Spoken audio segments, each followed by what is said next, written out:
Well, good morning, everyone, and welcome to our Tuesday morning minutes. And we have Tuesday morning minutes this week because yesterday was President's Day and all the kids were out of school for the day. They are happily back in school this morning and today, and we are happily back at work. And a number of announcements. I thought I'd just take a few minutes and just make some announcements about all of the things that are going on in church life this week and into the beginning of next week. One, this Wednesday, 5 o'clock is our meet in the middle dinner, and then 6 o'clock we start our new adult Bible study in the book of Amos, which was a fantastic book in the Old Testament, one of the minor prophets, but the book itself is about 9 chapters long. So it'll take us to the end of the semester to work through the book of Amos, most likely. One of my favorites, and really one of my favorites because I had a fantastic Old Testament professor back at Ashland Theological Seminary that I had for Old Testament prophets, and uh, you talk about a man that could just make that book come alive. Won't try to imitate him, won't try to mimic him. But ever since having had that class, the book of Amos has been one of my favorites in the Old Testament. So we're going to go through that together. We'll begin laying the groundwork this Wednesday. And then Thursday, Diana Clark's mother's funeral is Thursday afternoon, visitation both Wednesday evening and then Thursday morning. But that is also happening in the life of our church family as we have the funeral for Jane Curry, Diana's mother. If you're able to make it to the visitation of the funeral, that would be wonderful. It's up in Greensburg, Kentucky. The link is here, the obituary for her mother on the Facebook page.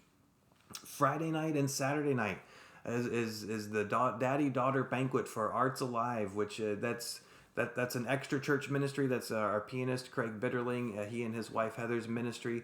I'll put the link down here with this post if that's something you might like to go to. It's at the venue here in Bowling Green, Kentucky downtown. But if that's something you might like to take your younger daughter to, that would be great. Or if you're an adult daughter, an adult father, you can still come. So please click on the link if that's something you might be interested in. Friday night and Saturday night, I believe, starting at 6:30 for both of those. Then, of course, we have worship on Sunday, our regular Sunday school worship, coffee, donuts, all of those things. Following the worship service, we've got our fellowship time for our older elementary school students. We're looking forward to that. And then on Monday, we have our men's fellowship at 6 p.m., our second one for the year, the last Monday of the month, men's fellowship in the fellowship hall here at the church. That's a lot. And I was thinking about Acts chapter 2, verse 42. And it says this at the end of Acts chapter 2, verse 42.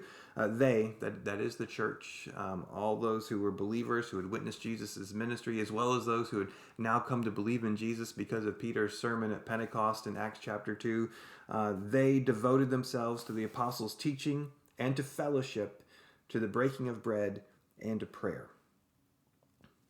The apostles' teaching, fellowship, just spending time together as a church family, the breaking of bread, sharing meals together, as well as, of course, the Lord's Supper, no doubt, when they would worship, and to prayer. And they just did life together in the book of Acts. The church, that was the primary focus of life, was your church family, was believing in Jesus.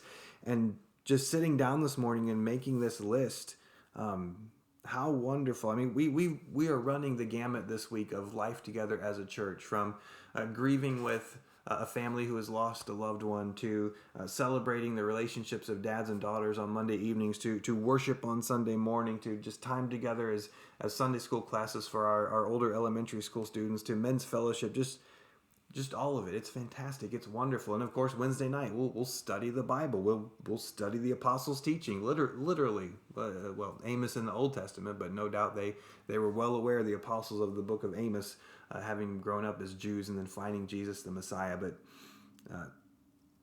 this next week, this is what church life is supposed to be. We do life together. We fellowship together. We grieve together. We celebrate together. We eat meals together. We study the scriptures together. We worship together.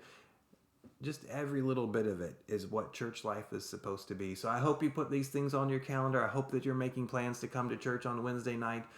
Maybe make it to the visitation on Thursday, worship on Sunday, the father-daughter banquet if you fit in that father-daughter category, men's fellowship on Monday. We are doing life together as God intended us to do. So God bless you all. We look forward to seeing you very soon, and we'll do life together.